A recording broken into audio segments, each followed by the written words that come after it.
Hi guys, welcome back to my channel. One book trope that I feel like isn't discussed enough, and I realize that I don't have many books of that I've read, is brother's best friend trope. Now, I've never really had a desire to read it because I've never had that experience of liking my brother's friends. He is 8 years older than me. He is an elder. If I was the age range that some of these book ages are, like high school, that's jail time. I never really considered it, never even thought it would be a fun trope, but there are a few books that I have read and I wanted to discuss them today because I know a lot of people do love this trope. It is a trope for a reason because people love it. I'm gonna jump in and talk about some books that have brother's best friend. Now, if I accidentally say best friend's brother in this video, I don't mean it. My words get jumbled up in my brain. If you haven't been able to tell, it's just a common thing. I mean brother's best friend. Okay, so the first book that I read that had to do with brother's best friend is a bit of a, I don't want to say it's a stretch because it is true, but it's The Summer I Turned Pretty by Jenny Han. This is basically known for a brother's love triangle. It's about Belly. She has grown up with this other family that her mom's best friend's with. Her mom's best friend has 2 boys, and her mom has her and her older brother, Steven. Steven and the mom's best friend, sons, are really close. Belly's the one that's kind of been the youngest, left out all the stuff. She has the biggest crush on Conrad, which, girl, same. Belly is of age now and she's growing up. She's very pretty now, and Jeremiah, which is one of the sons to the mom's best friend, has been really tight with Belly, but now he's starting to see her as a woman, as a little attractive. And Conrad, he has his own storyline going on. He's very self-destructive, very brooding older brother. Jeremiah's the golden retriever kind of guy. It is a trilogy. It's very easy to read. It's a TV series, so if you don't want to read the book, you can watch. The 3rd season should be coming out next year at some point, maybe in the summertime, early spring maybe. I do highly recommend. Like I said, it's a very easy read. It was the first series that I read that got me back into reading probably 2 years ago. I think about it constantly. It's so good. I actually really like the TV series better than the book because it's more modernized. I did enjoy it, and the soundtrack to the TV show has a bunch of Taylor Swift songs. Obviously, I'm gonna love that. I realized I'm probably gonna go in the order that I've read these books because I'll just show you what I started with my reading journey, well, I don't want to say how different it is, but you'll know. Jenny Han, why a great start. Another author that is unfortunately a great start to get back into reading, and a lot of people who are avid readers there's a consensus that this next author that I'm going to talk about, got them back into reading, but now we don't read her books anymore, and that is Colleen Hoover. I am not a fan of Colleen Hoover and just her as a person, but I only have a very small amount of books that correlate with this trope, and so I had to include this one. This is Ugly Love by Colleen Hoover. This was probably the 3rd book from hers, I think. It was either the 3rd or 2nd book that I've read from hers, but it's very easy to read. This is probably her spiciest book, I would say, that I have read from her. I think I've only read 5, and none of them are really spicy. This is Friends with Benefits. This is the whole book of them just going crazy with one another. He's a pilot and she is moving in with her older brother who is also a pilot, and so that's how the brother and him, that's how they're friends, is they both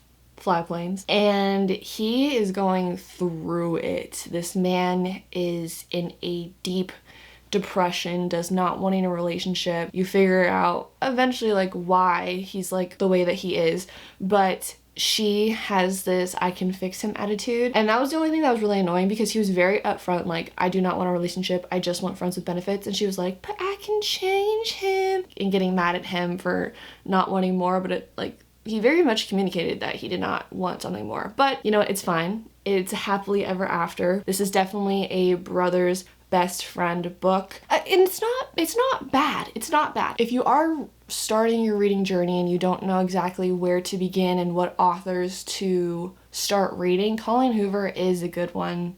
She also deals with really heavy topics like abuse, like grieving, like death, like cheating, like loss, and all of this stuff. So it is heavy on some parts, and this book actually did make me cry, like at the end when I find out everything that goes down. But overall, it's not terrible. I think I'd give it like 3 stars. Her writing is very, very easy to understand and very easy to fly through. Yeah, I don't know. I don't really know how to describe it more. That's just basically the whole plot. Is she lives with her brother for a little bit. He's gone a lot because he's a pilot. The brother's best friend lives right across the hallway from the brother, and so he's over a lot. They have a secret friends with benefits, and then that's the whole book. It's not that complex. Okay, so then the next brother's best friend book that I read is the first book in a series, and I always forget this series, but the last video that I did, I finally remembered one of my favorite books, and it is Twisted Love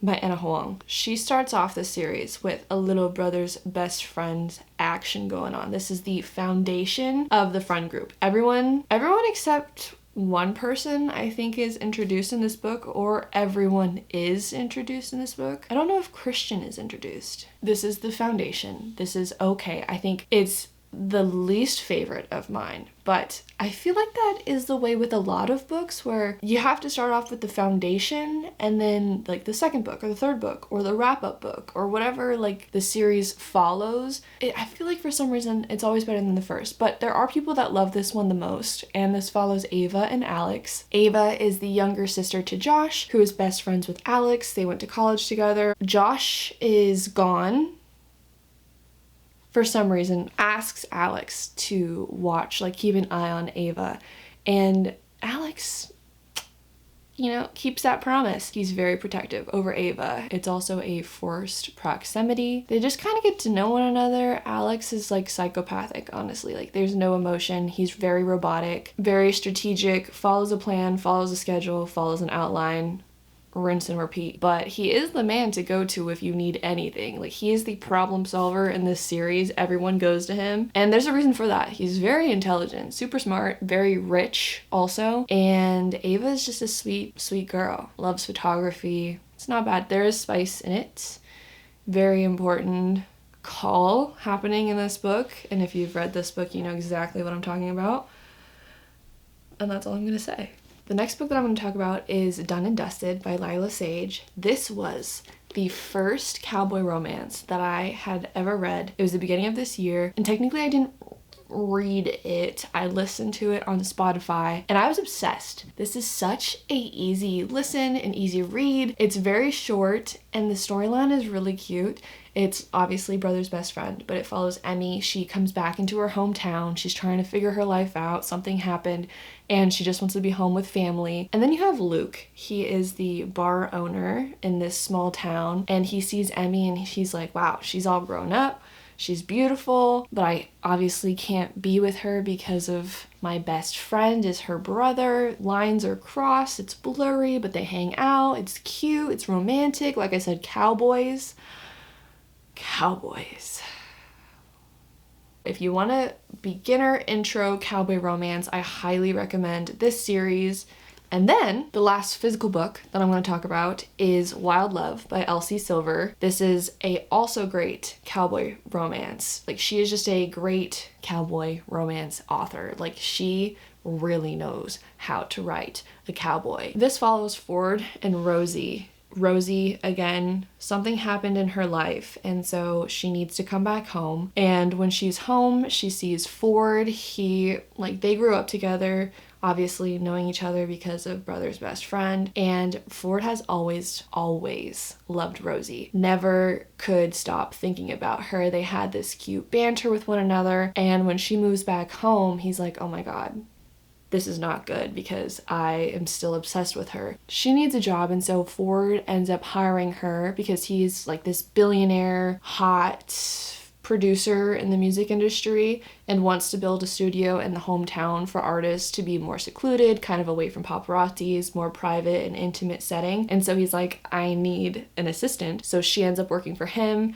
as his assistant, and it's forced proximity. They work together. They still have that flirty banter with one another, and it's really cute. It's single dad series. It's not my favorite of hers, but it definitely is a great, like I said, introduction to other characters that are going to be a part of the series, and it's a whole single dad romance. Like every single man in this series is a single dad, and I need to read Wild Eyes because I heard it's so good, and so I need to read it. But yes, this is Brother's Best Friend Trope, Cowboy Edition.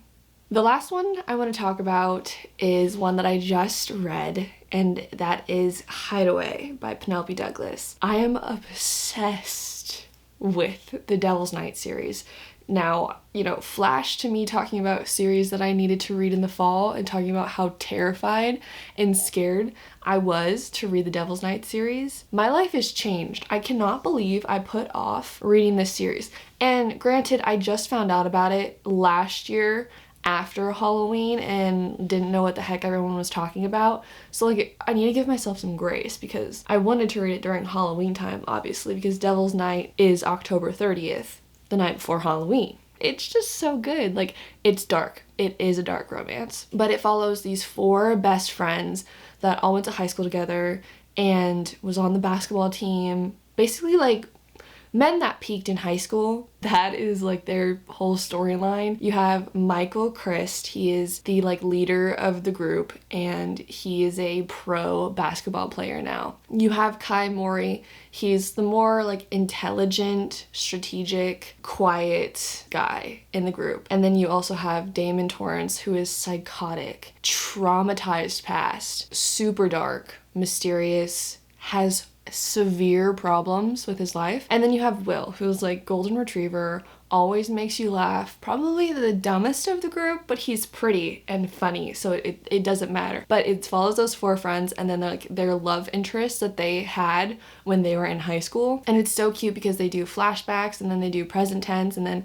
they have multiple POVs from the guy's point of view and the girl's point of view. Basically, the story like follows how Erica ended up hanging out with the 4 guys when they left high school, was at college. They came back home for Devil's Night. A lot of stuff happened that night. 3 out of the 4 were sent to prison for 3 years. And so they come back into town seeking revenge on Erica because they think that she was the one that put them in prison. So it follows Erica and Michael and that whole storyline in the first book, and then you follow Kai and Banks in the second book, and they are so cute. If I hadn't just finished Kill Switch last night, they were my favorite couple, Kai and Banks, but now Winter and Damon are my favorite. I need to read Nightfall, but it's just, anyways, we're not talking about Winter and Damon. We're not doing that. Kai and Banks, they're so cute. They're like their minds are the same. Very strategic, very intelligent. I love them. I love them. And I hope you read the series because I was like, oh my god, this series is so overhyped. I don't get it. I don't understand why people like this series so much. When I started reading Corrupt, and then once I was getting more and more into it, I was like, dare I say I understand now. That is all of the Brothers Best Friends books that I have read. I need to read more. I think, I don't even know. I need to look up books that have this trope because I've only read, what is that, 6 books in this trope, which I guess is a lot, but not nearly as much as like Enemies to Lovers. You know, that's my diehard. That's my number one. Yeah, if you have read a Brothers Best Friend book and I didn't include it, drop it in the comments. And I need more recommendations because it is a interesting trope, especially when like the brother finds out about the relationship and you try and see like, oh my gosh, are they gonna fight?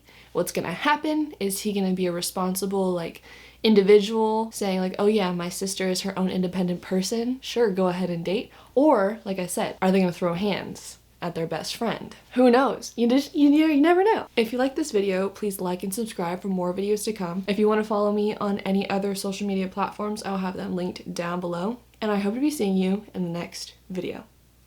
Bye.